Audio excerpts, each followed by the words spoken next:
ನಾವು ಏನು ಹೇಳ್ತೀರ ಅಂದರೆ ನಾವು ಇನ್ನೇನು ಹೇಳೋಕ್ಕಾಗುತ್ತಾ, ಗೆಲ್ಲೇಬೇಕು ಅಂತ ಹೇಳಬೇಕು. ಗೆಲ್ಲೇಬೇಕು. ನಾವು ಗೆಲ್ತಾರೆ ಅಂತ ನಿರೀಕ್ಷಣೆ ಮಾಡಿದ್ದೀವಿ. ಗೆದ್ದರೆ ಭಾಳ ಒಳ್ಳೆಯದು. ಅದರಿಂದ ಬೇರೆ ಮಾತೇನಿಲ್ಲ. ನಾನೀಗಾಗಲೇ ಹೇಳಿದ್ದೀನಿ. ಕನ್ನಡಿಗರು ಪೂಜೆ ಪುನಸ್ಕಾರ ಎಲ್ಲ ಮಾಡ್ತಿದ್ದಾರೆ ಸರ್, ವಿನ್ ಆಗ್ಲಿ ಅಂತ ಹೇಳಿ. ಪೂಜೆ ಮಾಡಬಾರ್ದು ಅಂತ ಹೇಳೋಕ್ಕಾಗತ್ತಾ? ಪೂಜೆ ಮಾಡಲೇಬೇಕು. ಏನಿದೆ ಎಲ್ಲ ಮಾಡು. ಪೂಜೆ ಮಾಡಬೇಡಿ ಅಂತ ಹೇಳೋಕ್ಕಾಗತ್ತಾ ಮೇಡಮ್? ಏನಾಗೆ ಪೂಜೆ ಮಾಡಿಬಿಡು. ಪೂಜೆ ಮಾಡಲೇಬೇಕು, ತೀರ್ಥ ಕುಡಿಲೇಬೇಕು, ಹೂವು ಹಾಕಲೇಬೇಕು, ಪ್ರಸಾದ ಸ್ವೀಕಾರ ಮಾಡಲೇಬೇಕು.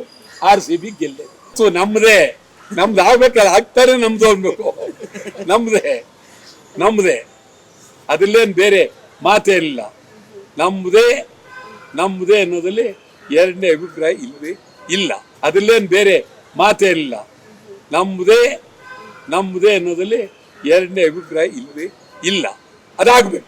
ಏನಾಗಿದೆ ತಮಗೆ ಭಾಳ ನಮ್ಮಲ್ಲಿ ಇಷ್ಟು ಹೇಳ್ಬೋದು.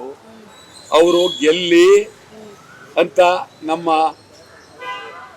ಗೌರವವಾದಂಥ ಮಾತಿನಲ್ಲಿ ಹೇಳ್ಬೋದು. ಗೆಲ್ಲದು ಯಾವಾಗ? ಅಲ್ಲಿ ಕದನ ನಡೆದಾಗ, ಎರಡು ಗುಂಪುದವರು ನಡೆದಾಗ ನಾವು ಜಾಸ್ತಿ ಓಟ ಮಾಡಿ ಜಾಸ್ತಿ ಬಾರಿಸಿದ್ರೆ ಗೆದ್ಬಿಡ್ತೀವಿ. ನಾವು ಉಳಿದಿರೋದು ಬೇರೆ ಮಾತೇ ಇಲ್ಲ. ನಾವು ಹೊಡಿಬೇಕು, ಸಿಕ್ಕಾಬಟ್ಟೆ ಗೆಲ್ಬೇಕು, ಸ್ಕೋರ್ ಮಾಡ್ಬೇಕು, ಗೆಲ್ಬೇಕು.